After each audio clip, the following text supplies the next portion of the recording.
외로움은 하루 15개 피 담배를 피는 것과 같다고 합니다. 외로움은 인간의 건강에 심각한 위협을 준다는 거죠. 그런데 현대는 외로움으로 인한 위기의 사회라고 하네요. 책 고립의 시대 저자인 노리나 허츠 교수는 우리가 일터, 정치, 사회적 관계에서 느끼는 고립감이 점점 커지면서 외로움 위기의 시대를 살고 있다고 지적하고 있습니다. 이 책에서 저자는 휴대전화와 소셜미디어의 사용이 21세기 외로움 위기에 매우 중대한 역할을 한다고 말하고 있습니다. 그는 전 세계인이 시간과 공간의 제약에 구애받지 않고 의사를 주고받는 소위 초연결 사회를 살고 있지만 역설적이게도 현실에서는 서로를 소외시키고 고립되어 있다고 지적하고 있습니다. 가상의 공간에서 느슨한 연결은 많아졌지만 현실 세계에서의 강한 연결과 연대는 점차 흐려지고 가까이 있지만 서로를 소외시키고 고립시킨다는 거죠. 마치 한 식탁에서 같이 밥을 먹고 있지만 대화 없이 서로 휴대폰 속의 가상의 세계와 소통하고 있는 모습처럼요. 언제 어디서든 연결되어 있는 세상이지만 연결되어 있지 않는 세상. 지금 여러분은 누구와 연결되어 있으신가요?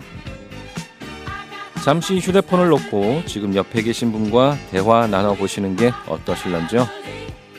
대화하는 라디오, 소통하는 라디오, 혼자가 아닌 함께하는 라디오, 여러분의 935 라디오 전존, 오늘도 여러분과 함께합니다. 첫 곡입니다. 자우림 혼자가 아니야. 네, 자우림 혼자가 아니야 듣고 오셨습니다. FM 93.5MHz 전주 FM 935 라디오 전주온 65번째 방송 최성은입니다. 오늘은 현대사회의 고립과 소외에 대한 이야기로 문을 열었는데요. 현대사회에서 고립감은 빠르게 그 세를 늘리고 있다고 합니다. 미국에선 밀레니얼 세대 5명 중 1명꼴로 친구가 단 1명도 없고 영국에선 18세에서 34세 5명 중 3명, 10세에서 15세의 아동과 청소년의 절반이 자주 또는 이따금 외로움을 느낀다고 하네요. 휴대폰 등 소통의 그 기기 그리고 과학기술이 발달했지만 역설적으로 이런 과학기술의 발전이 사람 사이를 멀어지게 하고 소외를 일상화하고 있습니다. 주변을 둘러보면 무인 계산대가 늘어났고요. 사람과 접촉하지 않고도 생활에 필요한 거의 모든 것을 문 앞까지 배달해주는 그런 웹사이트와 앱은 폭증하고 있죠. 요가 수업도 앱으로 참가하고 거실에서 생방송으로 예배를 봅니다. 커다란 스크린을 두드려 햄버거를 주문하고 판매사원 대신 고객 서비스 챗봇에 맡겨 말을 거는 것도 우리의 일상이 돼버렸죠. 심지어 직장에서 바로 앞에 있거나 또는 불과 몇 발짝 거리의 그 직장 동료에게도 말을 걸기보다는 메신저로 대화하는 게 더 느는 그런 풍경도 있습니다. 그래서 그런 풍경이 또 요즘 사무실에서는 낯설지 않다고 하네요. 오프닝에서 소개한 책 고립의 시대에 따르면요. 이 스마트폰의 등장 이후 사람 사이를 가로막는 그런 골은 더욱 깊어졌다고 합니다. 사람들은 휴대전화를 하루에 221번 확인하고요. 매일 3시간 15분씩 이용한다고 합니다. 전 세계 성인의 3분의 1이 아침에 눈을 뜬 지 5분 이내에 스마트폰을 확인하고 있죠. 저도 그런 것 같습니다. 하지만 역설적이게도 우리는 가상의 세계에 항상 연결되어 있지만 실제 세계에서는 서로를 소외시킨다고 하네요. 미국 워싱턴의 한 카페에서 커플 단위로 담소를 나누는 100쌍의 사람들을 대상으로 연구한 결과 스마트폰을 탁자에 올려두거나 한 손에 들고 있기만 해도 서로 간에 덜 가깝고 덜 공감하고 있다는 느낌을 받았다고 하네요. 여러분은 어떠세요? 여러분들은 동료나 친구들하고 같이 밥을 먹으러 갔을 때 상대방이 이렇게 휴대폰을 들고 있으면 어떻게 느끼시나요? 이 휴대전화와 소셜미디어를 통한 항시적 연결이 오히려 현실 세계에서는 서로를 배제하고 고립시키고 있다는 거죠. 저자는 페이스북, 스냅챗, 인스타그램 등 이런 SNS 사용량을 플랫폼당 하루 10분으로 제한하자 연구 참여자들의 외로움이 유의미하게 감소했다는 연구 결과를 소개하면서요. 오히려 이런 SNS 삭제가 심리치료를 받는 것과 최고 40%까지 동일한 효과가 있다고 말하고 있습니다. 별로 모르는 다른 사람들이 어떻게 살고 있는지 우리는 늘 SNS를 통해서 궁금해하는 것 같은데요.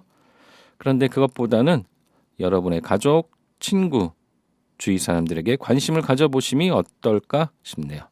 지금 듣고 계신 방송은 93.5MHz 전주 공동체 라디오의 지역 소식 프로그램 935 라디오 전조온입니다.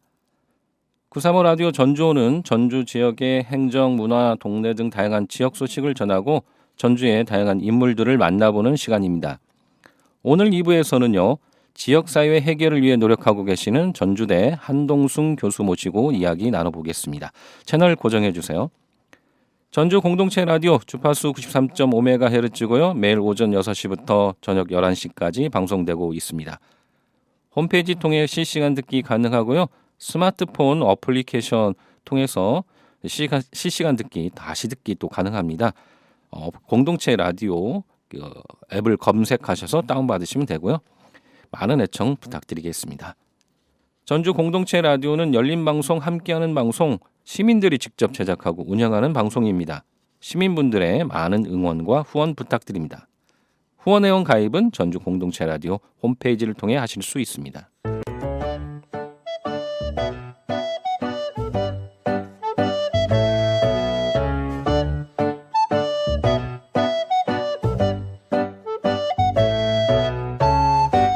이번 시간은 전주의 다양한 소식을 전해드리는 시간입니다.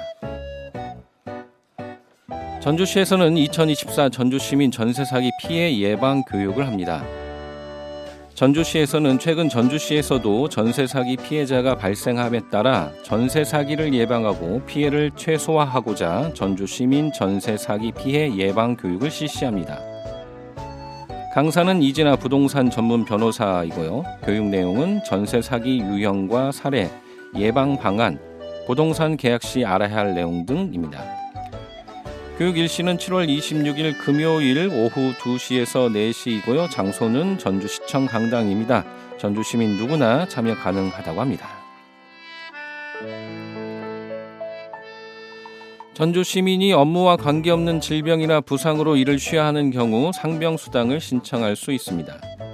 대상은 만 15세부터 65세 사이로 전주 시내에서 일하거나 거주하는 직장인과 자영업자, 프리랜서, 일용직입니다.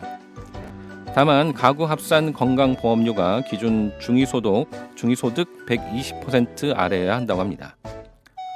상병수당은 하루 47,000원 수준으로 최대 150일까지 보장됩니다. 다만 다른 제도와 중복해 받을 수는 없습니다. 기타 자세한 문의는 전주시 국민건강보험공단 남부지사 063-279-1220에서 1225번으로 문의하시면 됩니다.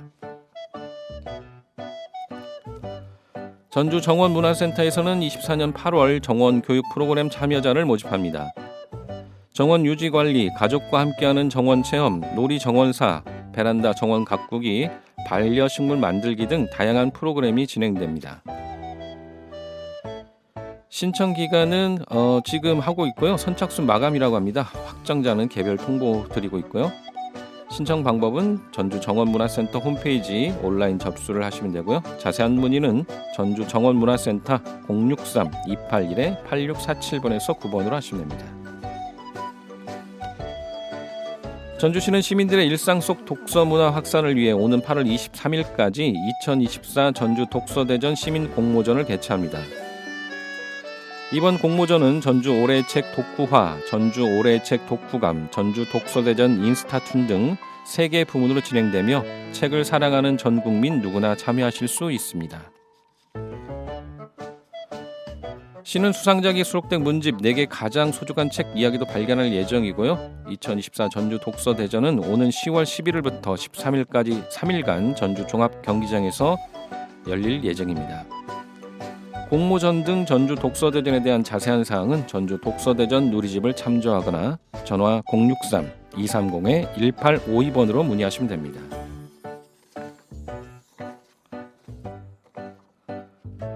전주시 덕진보건소에서는 제3기 비만 탈출 프로그램 참여자를 모집합니다. 비만 탈출 프로그램은 8월 1일 목요일부터 9월 5일 목요일까지 5주 동안 주 2회 목요일 10시에서 11시까지 고강도 단체 운동과 체지방 감량을 위한 영양교육, 식사일지 점검 등으로 이루어지는 프로그램입니다.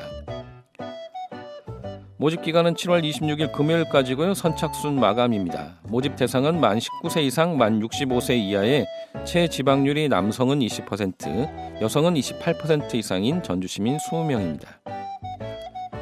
자세한 내용은 전주시 덕진보건소 건강증진센터 063-281-8578, 8579번으로 문의하시면 됩니다. 전북대는 가람 이병기 청년시 문학상과 최명희 청년소설 문학상 공모전을 진행합니다. 접수 기간은 8월 12일부터 8월 31일까지고요. 공모 분야는 대학생과 고등학생 부분 각각 시와 단편 소설입니다. 시는 시조 포함 3편 이상이고 소설은 1편 이상 제출해야 합니다. 접수는 전북대 신문사 편집국 또는 우편으로 가능합니다. 이상 다양한 커피와 맛있는 디저트 카페 브루잉 라운지 93에서 후원하는 오늘의 전주 소식이었습니다. 전주 공동체 라디오에서는요, 우리 지역의 다양한 행사나 모임 활동을 홍보해드리고 있습니다. 소식을 알리고 싶거나 협찬이나 광고를 하고 싶은 분들은 전주 공동체 라디오 063-252-0935로 전화 주시거나 jcfm935@gmail.com으로 메일 주시기 바랍니다. 음악 한 곡 듣고 돌아오겠습니다. 강시연 오늘 같은 날. 네, 강시연 오늘 같은 날 듣고 왔습니다. 935 라디오 전주온 2부 만남의 시간입니다. 지역의 인물을 만나보는 시간인데요. 각자의 위치에서 멋지고 의미있고 또 열정적인 삶을 살아가고 있는 분들을 만나보는 시간입니다. 오늘은 학자이시면서 또 지역의 변화를 위해서 노력하고 계시는 전주대학교 한동숙 교수 모시고 이야기 나눠보도록 하겠습니다. 교수님 안녕하세요. 예, 안녕하세요. 네, 예. 청취자분들한테 본인 소개 좀 잠깐 부탁드리겠습니다. 예, 현재 이제 전주대학교에 있고요. 저는 이제 미래융합대학이라고 그 성인학습자들을 위한 대학을 전주대에서 운영을 하고 있습니다. 그래서 미래융합대학의 학장을 맡고 있으면서 뭐 여러 가지 활동들을 하고 있습니다. 네, 예. 네. 마이크는 조금만. 예, 예. 네, 네. 전주대 미래융합대학 학장 맡고 계시다고 금방 예. 말씀하셨는데요. 미래융합대학 조금 궁금합니다. 뭐 융합 뭐를 이렇게 여러 가지 같이 한다, 뭐 예. 이렇게 또 생각이 들기도 하는데요. 예, 예. 네. 설명 좀 부탁드리죠. 예. 그러니까 사실 이제 평생교육 그러면 이제 저희가 많이 생각하는 게 뭐 대학교에는 평생교육원이나 뭐 지자체에서는 평생교육원 정도의 교육받는 거 이렇게 생각을 하시는데 지금 이제 전국적으로 이렇게 이제 평생교육을 하는 대학교들이 많이 생겼습니다. 그래서 전국에 거의 50개 정도의 대학이 그 이제 일반 학년기 학생들과 이제 똑같이 네네. 그러니까 4년 동안 대학을 다니면서 대학교 졸업장을 받을 수 있는 이런 과정들을 운영을 하고 있습니다. 네네. 그래서 저희 이제 전주대학교도 2020년부터 네네. 현재 이제 5년째 이제 운영을 하고 있는데요. 현재 이제 8개의 전공을 운영을 하고 있습니다. 그리고 이제 각각의 전공들도 현재는 이제 어떻게 보면 성인 학습자들이 이제 그동안 뭐 대학을 다녔다 그러면 상당히 옛날에 다녔을 것이고 네네. 그다음에 대학을 안 다니는 분도 계시고 그렇기 때문에 이제 그런 분들에게 이제 학업의 기회를 제공을 해드리고 또 학업의 일과 더불어 이제 앞으로 자기가 2모작, 3모작을 해야 될 이런 시기가 되지 않았습니까? 그래서 그런 시기를 준비할 수 있는 과정으로서 이제 대학교 과정을 운영을 하는 거고요. 저희가 이제 아무래도 직장을 다니시는 분들이 이제 대학을 다니는 거기 때문에 이 과정들을 이제 일주일에 뭐 주중에 하는 데는 이제 화요일이나 목요일 날 이틀만 나오면 되고 네네. 주말에 할 때는 토요일 날 하루만 나와서 이제 교육을 받으면 이제 4년 과정을 갖다 운영할 수 있도록 이렇게 이제 체제를 갖춰서 이제 대학 과정을 운영하는 것이라고 볼 수 있겠습니다. 네. 성인 학습자들을 대상으로 하는 그런 대학이고, 근데 제가 대학이라고 한다면 과거에는 어떻게 보면 그 학생들만, 그러니까 고등학교를 나와서 막 들어와서 그 학생들만을 대상으로 했던 어떤 고등교육기관의 역할이었잖아요. 근데 교수님 말씀하신 것처럼 전국적으로 그렇게 많이 한다고 하면 어떻게 보면 대학의 역할이나 이런 것들이 조금 이렇게 변화했다는 건가요? 그러니까 사실 이제 우리나라 대학은 그동안 이제 학생이 되게 많았기 때문에 고등학교 수가 그래서 그 대학이 이제 주로 학년기 학생들을 대상으로 한 대학으로서의 역할만을 수행했던 걸로 알고 있습니다. 그렇지만 지금 아마 대학원 과정 이런 거 보시면 상당히 많은 성인학자들이 석박사 과정들을 하고 있잖아요. 네네, 그렇죠. 이와 똑같이 학부 과정들도 이제 그렇게 운영하자는 측면이고 사실 이제 우리나라가 좀 늦어서 그렇지 미국이라든지 유럽 같은 경우는 이런 대학교에서 성인학술을 받는 이런 경우들이 되게 많아지고 있고요. 그다음에 뭐 여러분들이 아는 미국의 유명한 대학들도 거의 한 뭐 60% 이상은 이렇게 이제 성인학습자들을 대상으로 한 그 교육 과정들을 운영을 하고 있습니다. 그러니까 지금이 뭐 그런 얘기 많이 하잖아요. 그러니까 시대가 너무 빨리 변하고 있고 산업도 변하고 있고 그다음에 이제 직장을 가더라도 10년 정도 써먹고 나면 그다음에 내가 아는 게 없어서 또 배워야 되고 뭐 이런 얘기 많이 그렇죠. 하는데 이제 그런 부분들을 이제 사회가 책임을 져야 되고 특히 이제 지역에 있는 대학이 그런 역할들을 해줘야 되지 않을까 이런 생각을 해서 이런 평생교육 우리는 이제 고등평생교육이라고 얘기를 하는데요. 네네. 이제 이런 과정들을 운영하는 거라고 볼 수가 있겠습니다. 네네. 그러면은 그런 성인 학습자들이 이제 그 어떻게 보면 전공을 뭐 깊게 들어가는 것보다는 뭐 시대에 변화하는 그 학문이나 뭐 기술이나 뭐 이런 거에 대해서 또 배우고 자기의 그 어떤 다른 진로나 뭐 새로운 진로 이런 것들에 대해서 공부하는 그런 과정이라고 생각할 수 있겠네요. 그렇죠. 이게 저희가 이름을 미래융합대학이라고 이렇게 붙인 이유는 사실은 성인들 같은 경우는 일단 자기가 이제 속하고 있는 분야에서는 전문성이 어느 정도 있거든요. 그렇죠. 대학을 나오든 안 네네. 나오든 간에 전문성이 있기 때문에 이러한 전문성을 가진 분들을 학년기 학생들처럼 완전히 전공처럼 다룰 필요는 없다고 저는 생각을 하고 있습니다. 그래서 저희 같은 경우는 이제 학습경영 인전제라는 이런 그 제도를 갖고 있으면서 그 이제 자기가 이제 직장을 다니거나 사회 경험을 하면서 얻었던 여러 가지 지식들을 학점으로 인정하는 제도를 갖고 있습니다. 그래서 지금 한 30학점 정도는 그렇게 인정을 받을 수가 있고 또 이제 전문대를 나오고 또 일반 대학을 나오신 분들 같은 경우도 새로운 전공에 대한 어떤 공부가 필요할 경우도 많이 있습니다. 그래서 이런 분들에 대해서는 저희가 이제 120학점인데 졸업할 때까지는 그래서 이제 반이 되는 60학점을 인정을 해드리고 졸업자의 같은 경우는 그래서 2년 만에 이제 과정들을 이수할 수 있도록 해서 그 자기가 기존에 했던 전공들과 새로운 전공들을 같이 결합시키고 또 이걸 배워서 새로운 직업을 가질 수 있도록 하는 이런 좀 조금은 성인학자들이 좀 쉽게 대학 교육을 받고 또 그걸 통해서 자기의 인생을 새롭게 설계할 수 있는 이런 과정들을 운영한다고 볼 수가 있습니다. 네네, 그렇군요.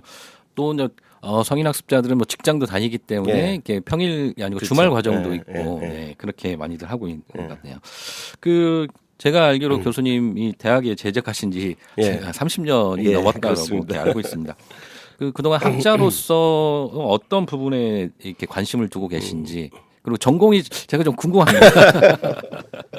그러니까 사실 이제 저는 대학에서 이제 수학을 전공을 했었습니다. 그래서 수학으로 이제 박사까지 받고 네.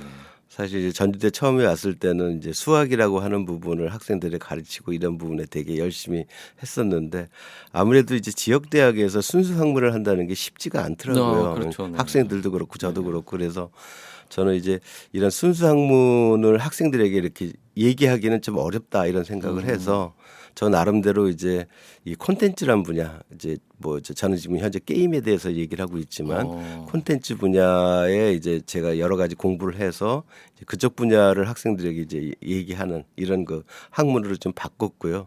이제 그러다 보니까 현재는 이제 게임 콘텐츠 학과에 있으면서 이제 게임이라는 분야가 사실 청소년들이 제일 좋아하는 분야잖아요. 그렇죠. 네. 그런데 이제 사실은 또 하나는 이제 이 게임이라는 분야가 한국에서는 어떻게 보면 전 세계적으로 가장 유명한 분야가 또 게임이고 네. 그래서 이런 게임 산업을 키우고 또 게임 산업에서 일할 수 있는 청년들에게 좀 올바른 방향성을 가르쳐주는 이런 분야에 좀 노력을 하고 있습니다. 그래서 이제 이런 분야가 사실은 이제 우리 지역 사회에도 마찬가지라고 생각을 하는데요. 그러니까 뭐 수도권을 제외하고는 그래도 전라북도가 게임 산업도 상당히 많이 발전도 돼 있고 이쪽에서 열심히 일하는 그러니까 회사들도 많이 있습니다. 기업들도 그래서 이제 그런 분야에 좀 더 그 지역의 여러 가지 기반을 갖고 게임을 갖다 이렇게 활성화시킬 수 있는 방안 또 게임을 기반으로 해서 우리 문화도 알리고 또 이제 전라북도 여러 가지 좋은 생각들을 게임으로 담아내는 이런 역할들을 하고 싶은 생각들이 많이 있습니다. 네. 아, 이 스튜디오가 약간 건조해서 자꾸 아니, 저도 괜찮습니다. 나오고 있는데. 네. 어떻게 보면 정말 교수님이 이렇게 시대의 변화에 대해서 관심을 가지시고 네. 뭐 그런 쪽으로 굉장히 좀 발빠르게 좀 움직이시는 네. 분이 좀 있으시네요. 네네. 지금 뭐 제가 오늘 모신 이유 중에 여러 이유 중에 하나는 또 전주대학교 지역혁신센터장을 또 맡고 계세요. 그래서 이 지역혁신센터와 관련된 이야기를 조금 더 깊게 좀 나눠보려고 오늘 모셨는데 일단 지역혁신센터는 어떤 곳인지 좀 궁금합니다. 그러니까 사실 이제 전주대 그 지역혁신센터는 전주대학교 학생들에게 네네. 어떻게 보면 지역을 좀 알리고 또 이제 스스로 지역의 여러 가지 문제들을 해결할 수 있는 능력들을 배우고 또 경험할 수 있는 그런 기회들을 제공하는 그 하나의 센터로서 지역혁신센터를 만들었습니다. 그래서 우리 이제 지역혁신센터는 학생들이나 교수님들의 이제 리빙랩 프로젝트라고 하는 걸 이제 저희가 이제 내세우고 있는데요. 네네네. 이런 리빙랩 프로젝트를 지원하고 그 다음에 여러 가지 자금 지원과 운영을 할 수 있도록 해주는 부분들을 현재 관리하고 있습니다. 그래서 거의 1년에 한 20-30팀 정도의 리빙랩 프로젝트 팀들을 이제 지원하고 뭐 그다음에 외부 이제 여러 사회 단체들과 결합도 시키고 하면서 지역의 여러 가지 문제들을 학생들 스스로 이제 찾아내고 네네. 또 찾아낸 것들을 어떻게 해결할 것인가의 아이디어도 내고 또 그런 아이디어들을 지역에 활동하시는 분과 결합할 수 있도록 해주는 그런 가교 역할을 하고 있다 이렇게 보시면 될 것 같습니다. 리빙랩 말씀하셨는데 네. 뭐 리빙랩 뭐 모르시는 분도 있으실 것 같은데 리빙랩이란 게 어떤 건가요? 그러니까 저희는 사실 이제 리빙랩이라는 게 나온 게 그렇게 오래되진 않았습니다. 그러니까 네네. 미국에서 처음 나와가지고 유럽에서 이게 활성화된 게 한 2010년도부터 이제 나왔고 우리나라 같은 경우도 2010년 후반 때부터 이제 여러 가지 정부 프로젝트에서 리빙랩을 꼭 해야 된다 뭐 이런 얘기들이 많이 나오면서 리빙랩이 유명해지긴 했는데 사실 이제 리빙랩은 이제 영어로 보면은 이제 살아있는 실험실 이렇게 돼 있습니다. 그래서 네네네.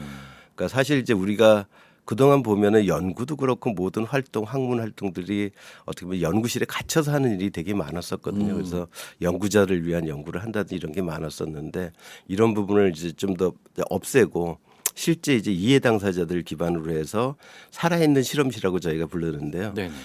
그 사회 현장에 직접 들어가서 그 현장에 있는 이해 당사자들과 같이 문제를 기획하는 것에서부터 시작해서 해결하는 과정까지 전체적으로 같이 이렇게 운영을 하자. 이런 뜻으로서 이제 리빙랩이 운영되고 있고요.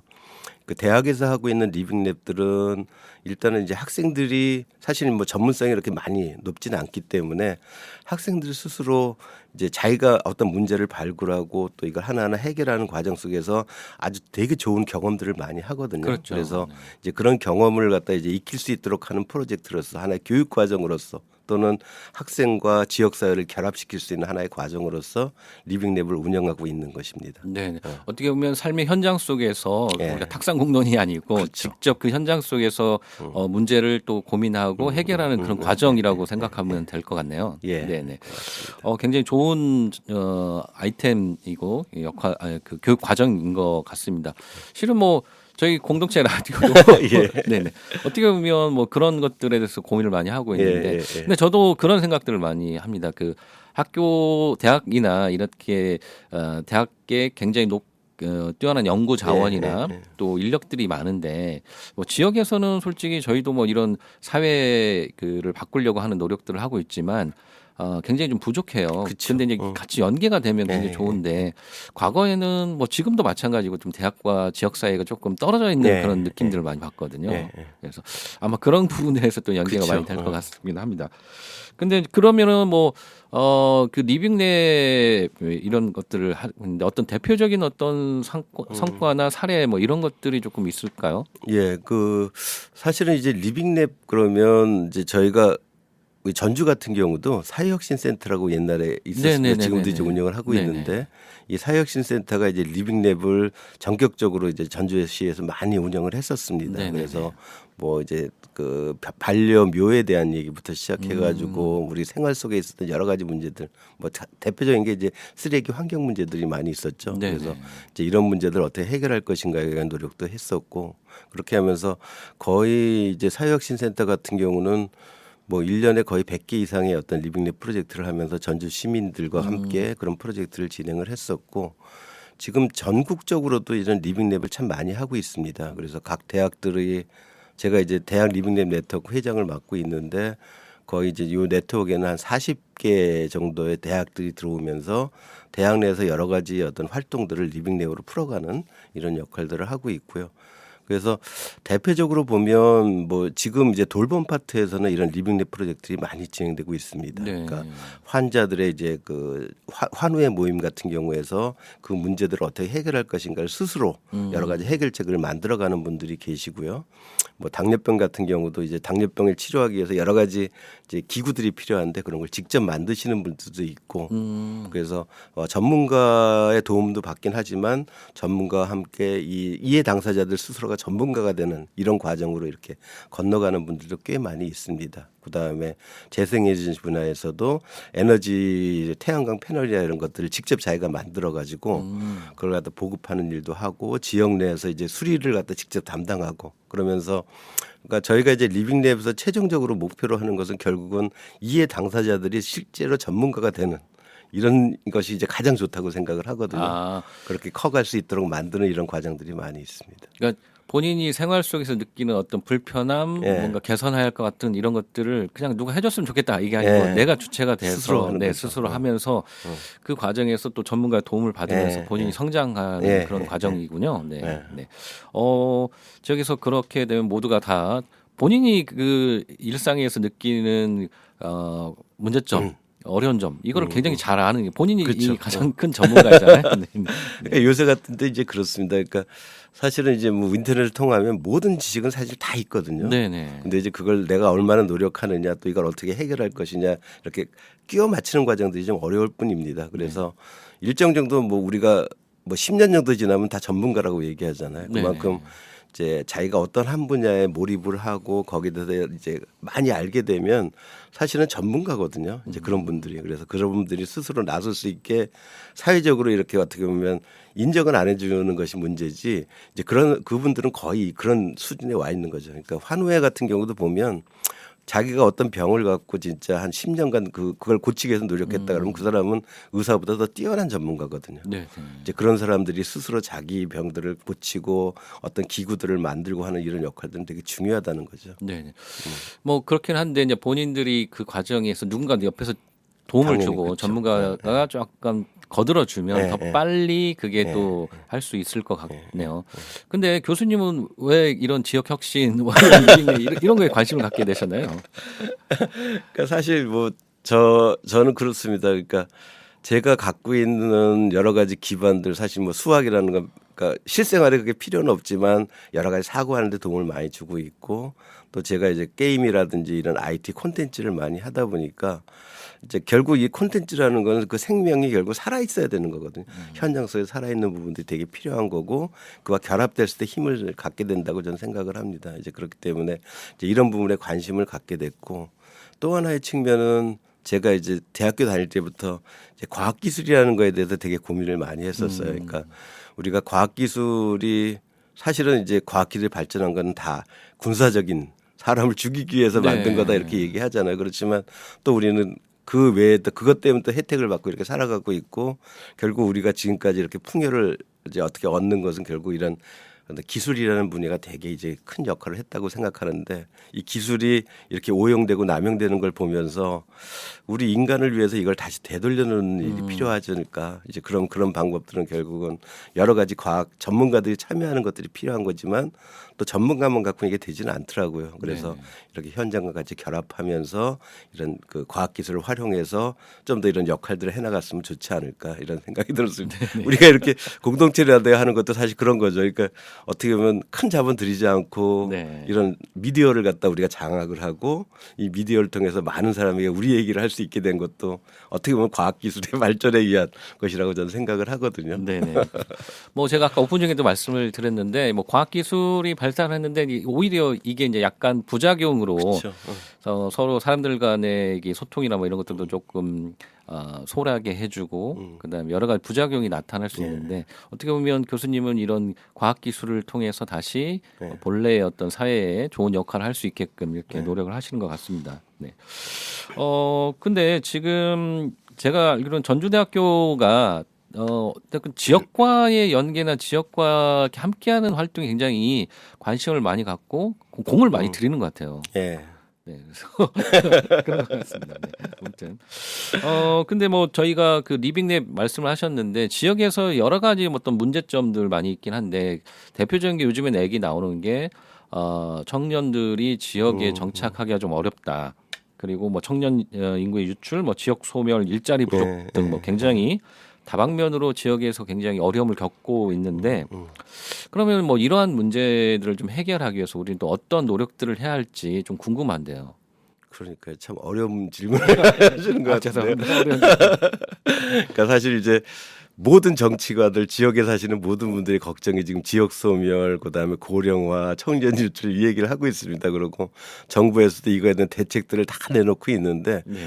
참 제가 보기에는 어떻게 보면 해답도 없고 실제로 어떻게 보면 성공하기도 쉽지 않은 프로젝트를 갖다 계속 운영하는 게 아닌가 이런 생각을 하고 있습니다. 그러니까 청년 유출이 그게 쉬울까요? 그러니까 사실 우리 스스로도 이제 제 자녀들 아니면 네. 이제 우리 학생들한테 얘기할 때 너 여기 남아 있으라는 말을 하기가 참 어렵거든요. 그렇죠. 예, 네. 그거는 어떻게 보면 이제 일자리가 있어야지 남아 있으라고 하고 또 여기서 사는 게 서울 가서 사는 것보다 좋아야지 여기서 남아 있으라고 하는데 그게 그렇게 쉬운 일은 아니거든요. 또 일정 정도는 좀 넓은 세상 가서 경험을 하고 그 경험을 갖고 다시 돌아왔으면 하는 생각들이 있고요. 솔직한 생각은. 네. 네. 이제 그러니까 이 청년 유치라고 하는 부분들은 결국은 지금에 있어서는 이 지역이 어떻게 바뀌어야 되는가, 지역의 토대가 어떻게 돼야 되는가가 가장 중요하지 않나 이런 생각을 합니다. 그러니까 그게 이제 우리가 살아가는 이 전라북도 지역의 필수적인 여건들이 얼마나 잘 갖춰져 있고 또 이런 부분에 이제 사람들이 거기서 행복감을 느낄 수 있게 만들 수 있느냐 이런 부분이 핵심이라고 저는 생각을 하거든요. 그래서 이제 제가 평생 교육에 대해서 이렇게 계속 관심을 갖고 노력을 하는 것도 그것 중에 하나가 생각이 들어요. 하나의 방법이다. 그러니까 사실 청년들은 나가서 좀 더 넓은 걸 배우고 좀 더 경험을 많이 하고 지금은 여건이 안 돼 있으니까 여기서 남아 있으라고 해도 쉽지가 않거든요. 네네. 이제 그런 부분에서는 진짜 네가 능력을 갖고 와서 지역을 위해서 다시 노력했으면 좋겠다. 또 이런 생각을 하고 있고 그렇지만 성인들 같은 경우는 여기서 일자리를 갖고 있고 일을 하고 있고 또 여기에서 떠날 수 없는 사람들이거든요. 그러면 이 사람들이 이 속에서 행복하게 살 수 있는 여건들을 만들어주고 또 이 사람들이 자기 직업을 좀 더 고도화시킬 수 있는 기술을 알려주고 그렇게 된다면 저는 이 지역 문제가 그냥 해결될 거라고 생각을 해요. 그러니까 저는 이제 지역 소멸, 인구 소멸 뭐 이렇게 얘기하는데 사실은 저는 그건 없다고 생각하거든요. 지역 소멸이라는 건 존재하지 않는다. 왜 소멸이 됩니까? 소멸시키는 거지 이렇게 생각을 하거든요. 그러니까 네네. 어떻게 보면 위정자들이나 정치하는 사람들이 여러 가지 행정의 편의성을 위해서 정치적인 힘을 갖기 위해서 결국은 합치고 뭐 모으면서 인구를 늘려서 과시하기 위한 거거든요. 그렇지만 네. 우리는 사람 숫자로 그런 걸 판단하지는 않거든요. 그 사람들의 하나하나 있는 어떻게 보면 도민들의 능력이 얼마나 크냐 이것이 가장 중요하다는 거죠. 제가 맨날 얘기할 때 유럽에는 10만 도시도 없어요. 몇만이면 다 이제 큰 도시라고 얘기하는데 우리의 시군들은 다 그 정도는 되거든요. 그럼에도 불구하고 이건 작은 도시고 힘없는 도시고 뭐 소멸할 거라고 얘기하는데 왜 그렇게 얘기하냐. 결국은 거기 있는 도민들의 하나하나의 역량들, 힘, 경제력 이런 부분들이 약하기 때문이거든요. 그래서 이제 결국 우리가 해야 될 일은 그 한 사람 한 사람들의 힘을 키워주는 일. 경쟁 능력을 키워주는 일, 그 사람들이 하고 있는 일을 키워주는 일, 이런 일에 집중을 한다면 결국은 이 지역은 소멸할 리가 없고요. 지속적으로 성장할 거고 팽창할 거고 이제 그렇게 되면 당연히 청년들은 돌아올 거죠. 그러니까 지금 이제 지역을 쭉 이제 돌아다녀 보면 지역에서도 청년들이 늘어나고 그다음에 사람이 인구가 늘어나는 지역들이 꽤 있어요. 네. 그건 결국 뭐냐면 거기에 희망이 있기 때문이거든요. 그 희망을 만드는 일을 우리가 한다면 나이 드신 분들부터 시작해서 성인들이 그 역할을 한다면 당연히 성인들이 들어오죠. 그러니까 저는 이제 그걸 너무 빠르게 이루려고 노력한다거나 아니면 외부의 힘을 갖고 뭔가 하려고 한다거나 이런 부분이 가장 큰 것이죠. 그건 우리 게 아니거든요. 그러니까 결국은 우리 스스로가 그 힘을 갖는다면 우리는 이제 그런 희망을 가질 수가 있는 것이고 그 희망을 보면 청년들은 와서 그 희망을 계속 이어갈 것이다. 저는 이렇게 생각을 합니다. 어떻게 보면 저희가 좀 관점을 좀 바꿔야겠네요. 네, 뭐 지역 소멸 뭐 이런 게인데 지난번 제가 어디 갔을 때 그런 얘기 하더라고요. 작은 학교 문제인데 네. 작은 학교가 뭐 사라지는 거 뭐 이렇게 염려가 아니고 그 앞으로의 미래는 그게 어떻게 보면 미래 모습인데 그렇죠. 그 작은 학교의 경쟁력을 갖추려고 하는 거에 대해서 더 많은 투자를 하는 게 더지 작은 학교 없어진다 이렇게 걱정하고 통폐하고 이건 아니다라고 말씀을 하던데 그쵸. 뭐 지역도 마찬가지입니다. 그 뭐 지역 소멸 사람이 인구가 줄어드네 없어지네 이런 걱정이 아니라 그게 어차피 미래에서는 그 당연한 모습이고 사람들의 어떤 경쟁력 이런 것들을 좀 키우는데 노력을 해야 할 것 같네요. 그러니까 저는 이제 인구가 우리 5천만인데 네. 줄어야 돼요. 너무 많아요. 사실은 그러니까 우리는 한 3천만 정도로 줄이고 살면서 수도권에 집중돼 있는 게 이렇게 완화되는 것도 필요한 거죠. 그리고 완화되려면 그 사람들 강제로 이주시킬 수는 없잖아요. 결국 지역이 좋아지면 그 사람들이 올 수밖에 없는 거거든요. 네. 그러니까 지역이 좋아진다는 얘기는 아까 말씀하신 것처럼 교육이 사람 수가 줄면 교사 3-4명에 학생 1명 가르치면 어떻습니까? 우리가 돈만 있고 힘이 있다면 그렇게 할 수 있는 거죠. 그러면 그 학생은 진짜 잘 배우고 나갈 수 있는 거거든요. 네네. 좋은 학교가 되는 거죠. 그러면 학생들이 더 많이 오겠죠. 근데 이제 그걸 생각 안 하고 그냥 우리는 돈 때문에 운영이 어려워서 안 가르치는 거거든요. 근데 저는 이제 그렇게 생각해요. 교육, 의료 이런 것들은 국민이면 누구나 받아야 될 의무거든요. 네네. 권리이기도 하고. 그러면 이런 권리를 우리는 찾아야 되고 그걸 없애는 거에 대해서 반대를 해야 돼요. 그리고 요구를 해야 돼요. 뭐 수도권에 사람 많으니까 많이 이제 놓고 가르치고 우리는 적으니까 1-2명 가르치고도 좀 더 똑같은 환경에서 가르쳐야 된다. 네네. 그런 주장을 하면서 그걸 유지시켜야 되는데 우리 스스로 없애는 이런 일을 하고 있다는 거죠. 뭐 지금 산부인과도 뭐 남원 같은 경우 하나 있고 나머지 다 가서 해야 된다. 이런 환경 속에서 어떻게 출산율이 높아집니까? 그러니까 우리는 그런 환경들을 만들어가고 운영하면서 우리 스스로 불편함이 없어야 된다고 생각을 하는 거죠. 네네. 어떻게 보면 좀 패러다임이 좀 바뀌어야 할 것 같습니다. 네네. 뭐 여러 가지 뭐 지역의 문제점이나 이런 것들을 좀 해결하려고 우리도 아이디어를 많이 내고 또 노력도 많이 하는데 이제 제가 좀 생각할 때 좀 안타깝고 아쉬운 점은 그렇게 노력했는데 이게 좀 단기간에 이렇게 해결로 이렇게 그치고 좀 장기적으로 이렇게 가거나 지속되는 경우들이 조금 부족해요. 예, 맞습니다. 네. 이게 왜 그럴까요?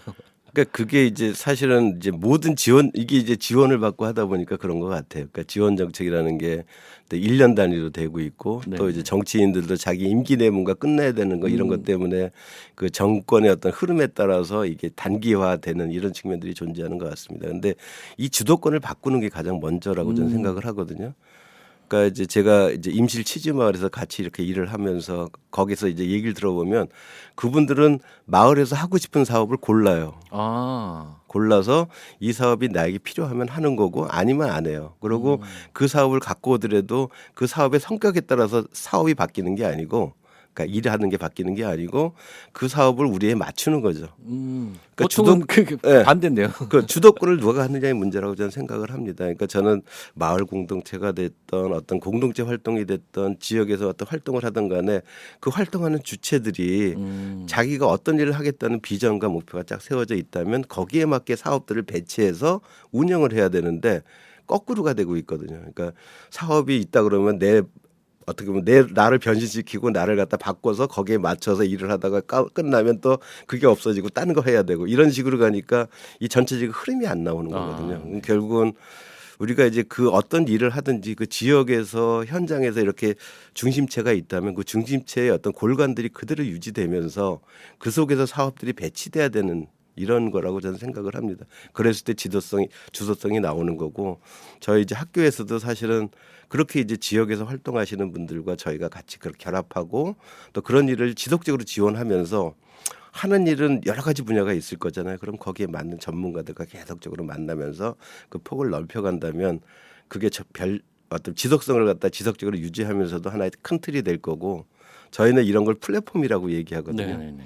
그러니까 하나의 지역이 플랫폼이 되면서 다양한 사업들을 지역 주민과 함께 풀어나간다면 그것이 하나의 그 지속성을 가질 수 있는 일이 될 거고 저는 이 공동체 라디오도 똑같다고 생각합니다. 네네. 이거는 하나의 이제 지역에서 자리를 잡은 플랫폼이고 이 플랫폼을 통해서 다양한 활동들이 결합되고 다시 확산되고 이제 모아주는 역할과 서로 이제 그 교류할 수 있는 역할들을 이 공동체 라디오가 이렇게 해준다면 이게 지속성을 그대로 가지지 않을까 이런 생각. 네네. 저희가 갖는 고민이 뭐 그런 지점입니다. 공동체 라디오가 이렇게 네. 지역의 문제를 해결하고 네. 지역민들에게 연결하는 그런 플랫폼을 역할을 좀 해야겠는데 이게 잘 쉽지가 않고 네. 방금 교수님 말씀 들으면서 제가 반성을 많이 했습니다. 이 사업에 대해서 제가 사업에 맞추고 있구나. 네. 반성하고 네. 저도 고민을 많이 하도록 하겠습니다. 네. 예. 네. 알겠습니다. 공동체 라디오 방금 말씀을 해주셨는데 공동체 라디오가 이제 솔직히 말씀을 드리면 뭐 그렇게 지역의 지역민들하고 연결을 하고 뭐 이렇게 하려고 하는데 쉽지 않아요. 예. 뭐 지역 대학도 조금 같이 이렇게 연결했으면 그쵸. 좋겠는데 지역 대학도 좀 이렇게 관심을 갖지 않고 있어서 어떻게 하면 조금 더 이렇게 지역과 연계하고 그런 역할을 좀 할 수 있을까요? 그러니까 저는 대학도 똑같거든요. 현재 이제 대학들이 다 위기다 이렇게 네네. 얘기하면서 제가 계속 대학들에 돌아다니면서 강연할 때 하는 얘기는 지역이 원하는 대학이 돼야 된다. 그러면 지역이 그 대학을 죽이겠는가, 살리지 않겠느냐. 그러니까 결국은 지역이 대학을 원하고 또 대학이 또 그렇게 변신을 한다면 꼭 필요한 존재가 됐을 때 결국은 지역은 버리지도 않을 거고 지원할 거고 같이 싸워줄 거고 저는 그렇게 생각을 하고 있거든요. 그래서 지역 대학의 역할이라는 것은 결국 지역과 함께하는 것이 돼야 된다고 저는 얘기를 합니다. 이 미디어도 전 똑같다고 생각하거든요. 그동안 사실 미디어 분야가 여러 가지 이제 뭐 SNS부터 여러 가지 온라인 거대 플랫폼에 이제 갇혀가지고 지역의 어떤 여러 가지 문제들을 담아내지도 못하고 우리를 얘기할 수 있는 것도 존재가 없었잖아요. 네네. 그러면 이렇게 공동체 라디오가 됐다는 건 결국은 뭐 처음엔 되게 힘들긴 하겠지만 저는 그렇게 생각합니다. 그러니까 뭐 미국 이런 데 가보면 커뮤니티가 있고 커뮤니티에 신문들이 있는데 그 네. 신문들이 잘 돼요. 그 뭐냐면 거기에는 아주 구체적인 얘기들이 있어요. 그러니까 이렇게 두꺼운 신문에 어느 지역에 있는 어느 손자가 뭐 상을 받았다, 뭐 누가 뭐 어떤 일을 했다 이런 일들이 다 취재가 되는 거거든요. 네네네. 그러니까 저는 그 지역의 공동체 또 이제 지역에 있는 지역 라디오 미디어가 해야 될 일들은 결국은 우리 지역의 소소한 일들을 끄집어내고 그걸 많은 사람이 알려주고 중앙에서 하지 못하는 일의 역할을 우리가 수행했을 때 결국은 그 고마움을 알게 된다라고 저는 생각을 하거든요. 네네. 그래서 이 지역 미디어라는 부분들은 그동안 이제 힘 있는 사람들 뭔가 말을 원래 많이 하는 사람들을 대변하는 게 아니고 네네. 그렇지 못한 사람들을 어떻게 대변하고 찾아낼 것인가에 대한 노력들 또 그 사람들을 전하려는 노력들 이렇게 좀 어차피 가까이 있기 때문에 좀 더 노력을 해서 그걸 찾아내고 만들어 나간다면 결국 지역 미디어가 지역민들에게 꼭 필요한 것이 될 것이 아닌가 생각을 하고 있고요. 그동안 뭐 신문이라는 걸 통해서 많이 얘기는 했지만 네네. 이제 그것만 갖고는 부족하고 아무래도 신문을 읽지 않은 시대가 됐는데 이렇게 이제 온라인을 통해서 또는 이제 라디오를 통해서 지역민들과 소통할 수 있는 공간이 만들어졌다면 전 많은 부분들을 발굴하고 많은 사람이 얘기를 들어야 되고 또 이런 부분이 몇몇 전문가 저 같은 이렇게 활동하는 사람들이 아니고 일반 사람들이 얘기를 많이 전달해 줄 수 있고 네네. 얘기를 들을 수 있고 뭐 마을마다 돌아다니면서 이렇게 할 수 있고 그 사람들이 얘기를 전달해 줄 수 있는 매체가 되는 것 이게 아마 살 수 있는 길이 아닐까 저는 이렇게 소박하게 생각을 네, 합니다. 알겠습니다. 저희도 많이 노력하고, 저희도 그 지역민들의 이야기, 지역의 네. 소소한 일상들, 동네 소식들 이렇게 많이 전하려고 노력을 하고 있고요. 아직은 저희가 초반이다 보니까 많은 분들이 좀 참여가 조금 부족한 측면이 좀 있습니다. 그래서 많이 관심 가져주고 주변에 좀 네. 소개도 많이 좀 저기 부탁드리겠습니다. 열심히 도와드리겠습니다. 네, 알겠습니다. 네. 저희가 이제 시간이 금방 가버렸습니다. 네. 마지막으로 지역민들한테 또는 청취자들한테 꼭 해주고 싶은 말씀이 있으시면 한 말씀 부탁드리겠습니다. 예, 오늘 이렇게 장시간 나와서 이제 얘기를 하다 보니까 되게 재미있는 경험을 많이 하게 됐습니다. 네네. 제 얘기도 많이 하게 됐는데 제가 이제 살아오면서 가장 중요한 거는 자기 주도성이 아닌가 이런 생각이 듭니다. 그러니까 이런 주도성을 가져야 되고 또 지역도 자기 주도성을 가져야 되고 또 이제 어떻게 보면 어렵게 해서 이렇게 공동체 라디오가 만들어져 있고 그렇다면 이 공동체 라디오를 지역민들이 어떻게 또 활용하고 이용하면서 살려줄 것인가에 대한 그런 고민도 같이 해줘야 되지 않을까 생각이 들어서 좀 자발적인 많은 그 기자들이 나와야 되지 않을까 이런 생각을 하고 있거든요. 이제 그런 역할들이 좀 대학의 학생들도 이제 그런 역할들을 많이 해주고 대학도 관심을 가지면서 이제 저희도 전주대학이니까 전주 공동체 전주에 대한 관심 되게 많거든요. 네. 그래서 이제 그런 부분에 같이 이렇게 협업을 하면서 좀 더 다양한 방식으로 이제 지역민들의 얘기들을 전달해주고 또 지역민의 고충을 해결할 수 있는 방안들을 서로 모색할 수 있는 이런 역할들이 같이 이루어졌으면 하는 생각이 듭니다. 네, 감사합니다. 그 전주대학교하고 학생들도 좀 많이 좀 참여를 했으면 좋겠고 학교하고도 같이 또 연계를 많이 했으면 좋겠습니다. 네. 네, 교수님 그 종종 저희 라디오 이렇게 나오셔서 여러 가지 좋은 말씀 좀 해주시고 또 같이 이야기 나눠보는 그런 시간들을 또 가져봤으면 좋겠습니다. 네, 언제든지 불러주시죠. 네, 오늘 나와주셔서 감사합니다. 예, 네. 감사합니다. 네, 지역에서 학자이시면서 또 지역의 변화를 위해서 노력하고 계시는 전주대학교 한동순 교수님 모시고 오늘 이야기 나눠봤습니다. 오늘 전북 지역에서는 지금 뭐 폭염특보가 또 내리고 있다고 있습니다. 또 지역 곳곳에 또 소나기가 또 내리고 있다고 하니까요. 건강 관리 또 유의하시고 또 열대야 현상이 또 일어난다고 합니다. 그래서 열대야 저녁에 또 건강 주무실 때 이 건강에 조금 더 신경을 쓰셔야 할 것 같습니다. 오늘 하루도 그 지역의 주변의 분들하고 또 소통하고 또 이야기하는 시간들 많이 좀 가져주셨으면 좋겠습니다. 오늘 하루도 행복하시고 즐거운 또 하루 보내시기 바라겠습니다. 마지막으로 아이유의 내 손을 잡아 들으면서 오늘 시간 마치도록 하겠습니다. 저는 935 라디오 전지현 최성은이었습니다. 감사합니다.